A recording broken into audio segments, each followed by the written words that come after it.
A long time ago, in a galaxy far, far away,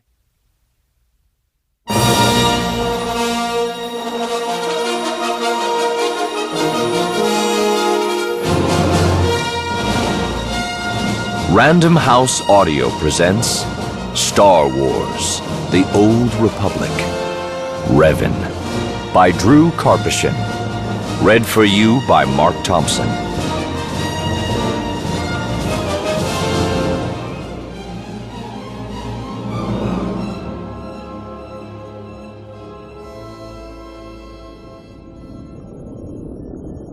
Prologue.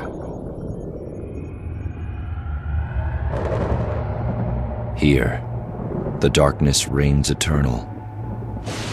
There is no sun, no dawn, just the perpetual gloom of night. The only illumination comes from jagged forks of lightning, carving a wicked path through angry clouds.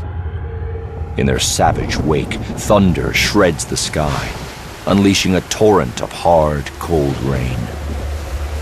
The storm is coming, and there is no escape.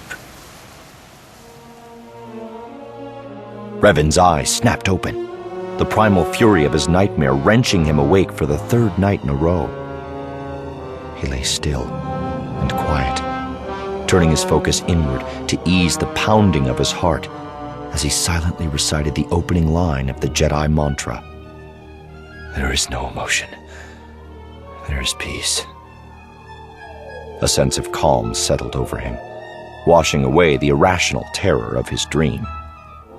Yet he knew better than to merely dismiss it. The storm that haunted him each time he closed his eyes was more than just a nightmare. Conjured up from the deepest corners of his mind, the storm had meaning. But try as he might, Revan couldn't figure out what his subconscious was trying to tell him. Was it a warning? A long-forgotten memory? A vision of the future? All three? Careful not to wake his wife, he rolled out of bed and went into the refresher to splash some cool water on his face. Catching a glimpse of himself in the mirror, he stopped to study his reflection. Even now, 2 standard years after rediscovering his true identity, he still had trouble reconciling the face in the mirror with the man he had been before the Jedi Council had turned him back to the light. Revan, Jedi, hero, traitor, conqueror, villain, savior. He was all these things and more. He was a living legend, the embodiment of myth and folklore, a figure that transcended history. Yet all he saw staring back at him was an ordinary man who hadn't slept in 3 nights. Fatigue was taking its toll. His angular features had become thin and drawn. His pale skin accentuated the dark circles under eyes that stared back at him from deep hollows. Bracing a hand on either side of the sink, he slumped his head and let out a long, low sigh. His black, shoulder-length hair falling forward to cover his face like a dark curtain. After several seconds, he stood up straight, using the fingers of both hands to sweep his hair back into place. Moving quietly, he made his way from the refresher and across the small living room of his apartment.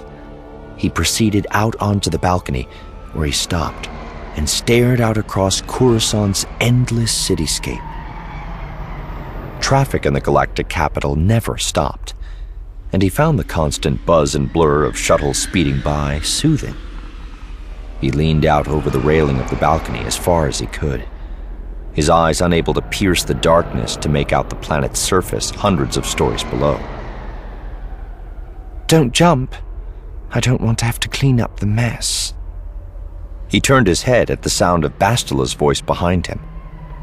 She stood at the threshold of the balcony door, the bedsheet draped around her shoulders to ward off the night's chill. Her long brown hair, normally pulled back up from her forehead into a bun on top and a short ponytail below, hung loose and sleep-tousled.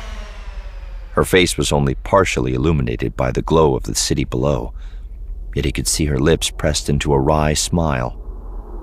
Despite her joking words, he could see real concern etched on her features.